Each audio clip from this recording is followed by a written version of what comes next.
Olá, eu sou o reverendo Eduardo Chagas, da Capela da Santíssima Trindade, e eu gostaria de compartilhar com vocês um texto do Evangelho, conforme o calendário litúrgico aponta para o dia de hoje, 6 de janeiro, dia de Reis, ou dia da Epifania de Nosso Senhor Jesus Cristo.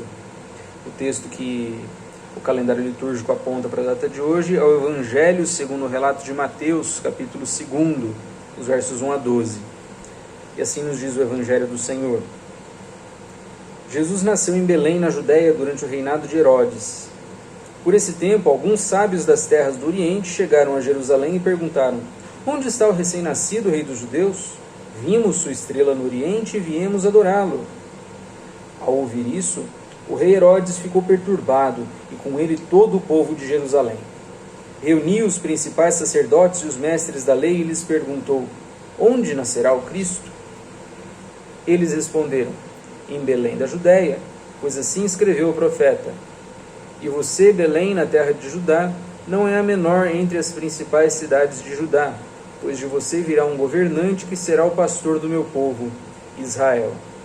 Então Herodes convocou os sábios em segredo e soube por eles o momento em que a estrela tinha aparecido. Vão a Belém e procurem o menino com atenção, disse ele. Quando o encontrarem, voltem e digam-me, para que eu vá e também o adore. Após a conversa com o rei, os sábios seguiram seu caminho, guiados pela estrela que tinham visto no Oriente. Ela ia diante deles até que parou acima do lugar onde o menino estava. Quando viram a estrela, ficaram muito alegres. Ao entrar na casa, viram o menino com Maria, sua mãe, e se prostraram e o adoraram. Então abriram seus tesouros e o presentearam com ouro, incenso e mirra. Quando chegou a hora de partir, retornaram para sua terra por outro caminho, pois haviam sido avisados em sonho para não voltar a Herodes. O Evangelho é o poder de Deus para a nossa salvação. Louvado sejas, ó Cristo. Pois bem, hoje é o dia da Epifania de Nosso Senhor Jesus Cristo. Epifania, essa palavra grega que entrou transliterada no português, né? não foi traduzida, mas entrou no português do jeito que ela veio no grego, significa manifestação, revelação.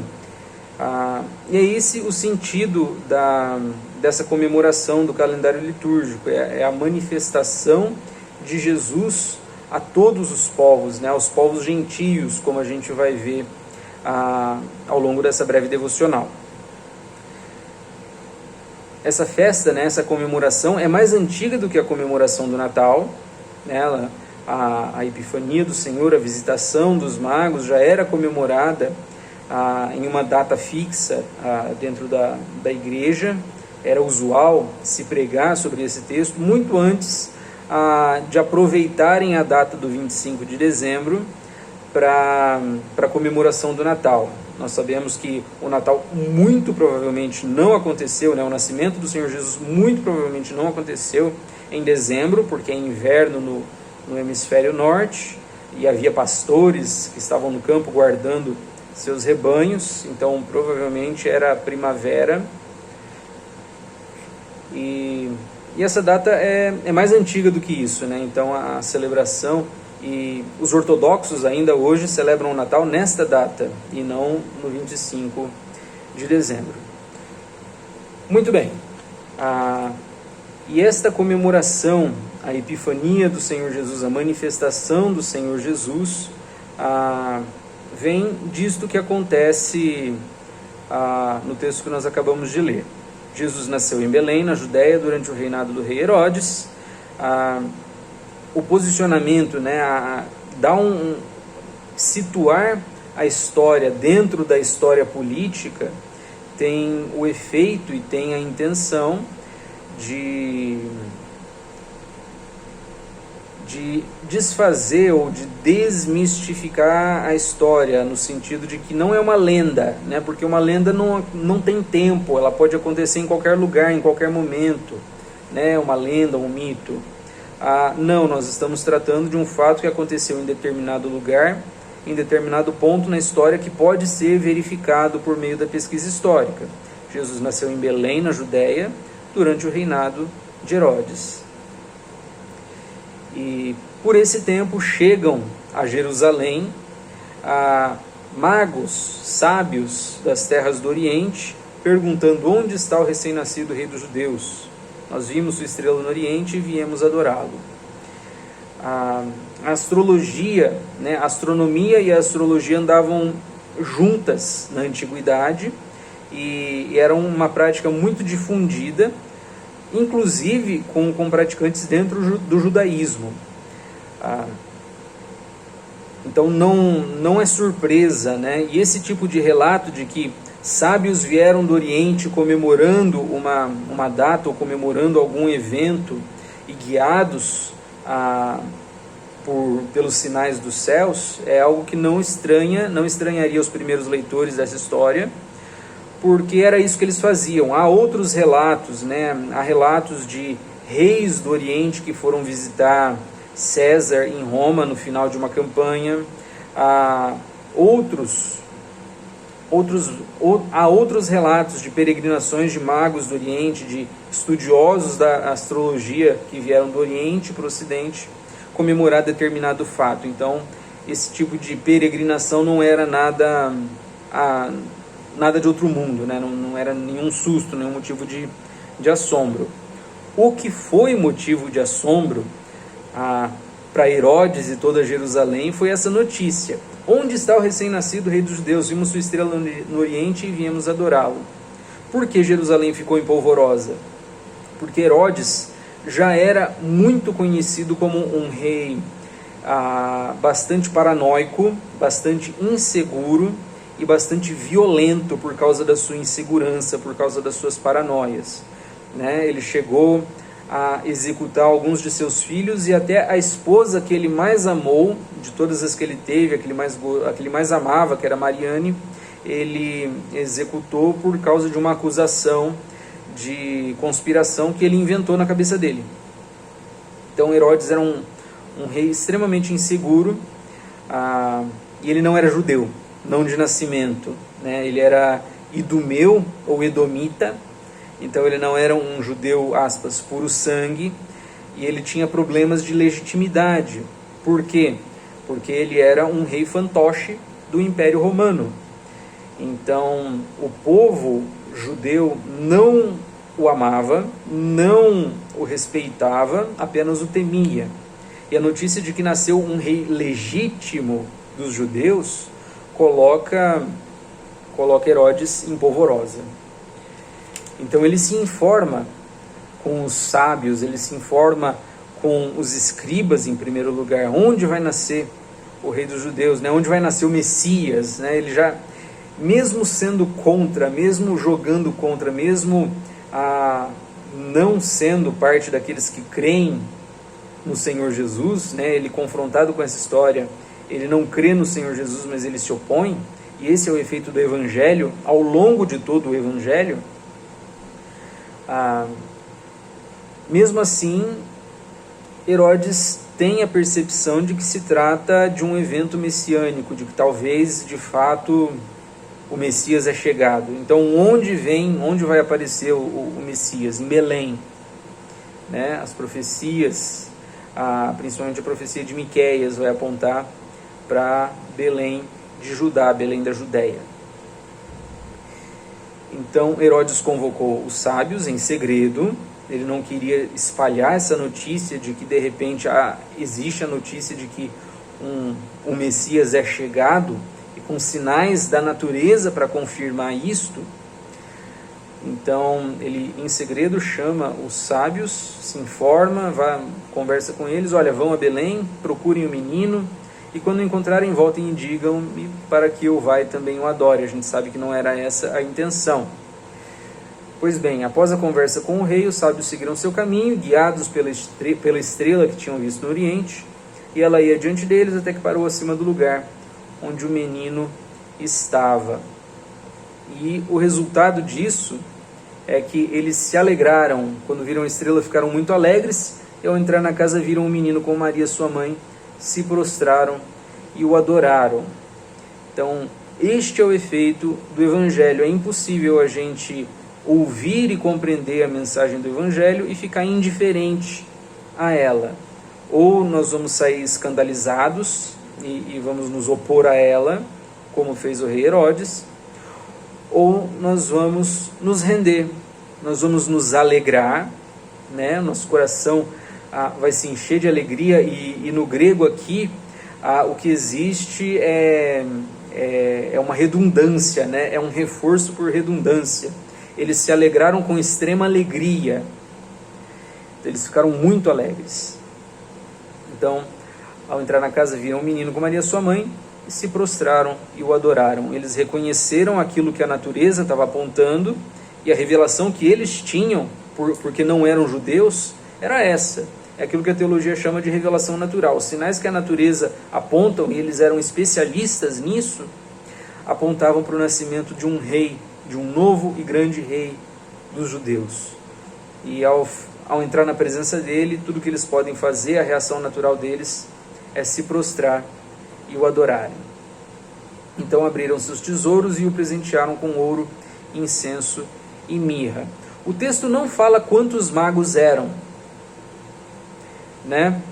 São 3 os presentes, e por causa da tradição popular e também por causa das muitas encenações de peças de Natal que foram realizadas desde a antiguidade até hoje, como eram 3 os presentes, colocaram 3 magos e está tudo resolvido. E a tradição deu até nomes para eles, mas nada disso não está no texto, né? A gente não sabe quantos eram, a gente não sabe o nome deles, a gente não tem nem certeza de onde no Oriente eles vieram. Os estudiosos discutem a respeito disso.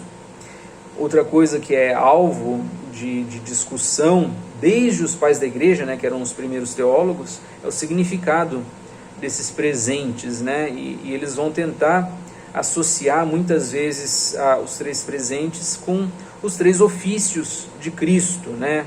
O ofício de rei, de profeta e de sacerdote. Ou de forma mais simples, talvez, né? O ouro representando a realeza material de Cristo, né? Como descendente do rei Davi, ele tinha sim, ele era parte da linhagem real, ele tinha sim um direito ao trono, embora ele não tenha feito uso disso, porque não era esse o objetivo dele, mas o ouro apontando para a sua realeza. O incenso, por outro lado, apontando para a sua divindade, porque o incenso é a representação, se a gente for lembrar do Apocalipse, é a representação das orações que sobem a Deus, né? E a mirra era usada como embalsamador, como perfume, era uma substância de sabor amargo também, e estava relacionado com sacrifício, estava relacionado com morte, e os primeiros estudiosos, né, os pais da igreja, vão associar isso ao sacrifício que Jesus faria de si mesmo no Calvário. Então, mas qual é o grande sentido da Epifania, né? Qual que é o grande barato e o que resume o sentido dessa comemoração para nós, reformados que seguimos o calendário litúrgico? É a revelação de Deus aos gentios, principalmente, né? Como João vai dizer no prólogo do seu evangelho, ele veio para os que eram seus, mas os seus não o receberam. Mas a todos que o receberam, ele lhes deu o poder de serem chamados filhos de Deus. Então, nós vemos aqui a rejeição de Jesus pelos seus, representados aqui pelo rei, e o rei era um representante de todo o povo. Então Jesus é rejeitado pelos judeus, mas é acolhido, é recebido, é reverenciado e adorado pelos sacerdotes, né? Pelos magos, né? Pelos gentios, por aqueles que não eram judeus. Então este é o grande sentido da festa da Epifania, a manifestação, a revelação de Jesus como aquilo que ele de fato é, como o Rei dos Reis, como o Filho de Deus encarnado, feito gente para habitar entre nós. É essa manifestação, é essa revelação que nós comemoramos no tempo da Epifania, que fecha o ciclo do Natal, né? Fecha o tempo do Natal, que nós iniciamos no dia 25 de dezembro e encerramos agora. Então, é o dia tradicional, se você ainda não fez isso, de desmontar a sua árvore de Natal, retirar os enfeites da casa. Tradicionalmente é agora que se faz isso. Esse é o sentido, né? E esse é um motivo de alegria para nós, porque nós não somos judeus. Penso que pouquíssimos daqueles que vão receber essa mensagem têm alguma linhagem judaica, mas nós que somos adotados por Deus para o seu povo, o somos pela graça dele, né? E aqui nós temos a revelação desde o começo, né? Desde antes dos Atos dos Apóstolos, né? Que Deus chama para junto de si os gentios, aqueles que não são judeus, porque a graça dele se estende a todos, né? A universalidade da graça de Deus. Vamos orar? Bondoso Deus, nós queremos te agradecer, porque o Senhor se revela a nós tanto pelos sinais da natureza, para aqueles que são capazes de interpretá-los. Fica claro que os céus declaram as obras das tuas mãos e o firmamento o teu poder, mas o Senhor também nos declara e nos revela a tua vontade, o teu poder e os teus feitos por meio da tua palavra escrita, inspirada, infalível, que é a Bíblia, ó Deus. Queremos te agradecer porque o Senhor nos comunica de todas essas maneiras e a suma de toda essa mensagem é o teu amor por nós. É um amor tão grande que o Senhor não poupou o seu próprio Filho para que nós pudéssemos viver de fato esse amor na tua companhia. Muito obrigado, ó Deus, porque o Senhor nos chama de terras distantes, de toda a terra, língua, povo e nação, e nos constitui um reino de sacerdotes, né? Nos constitui um povo que é um especial tesouro teu. Muito obrigado porque o Senhor faz isso por meio do Senhor Jesus, cujo nascimento nós temos comemorado, mas também cuja morte, cujo sacrifício em nosso favor é a garantia de que nós temos a mesma vida que ele já recebeu. Muito obrigado, ó Deus, por essa esperança, muito obrigado por esse amor, muito obrigado porque o Senhor cuida de nós.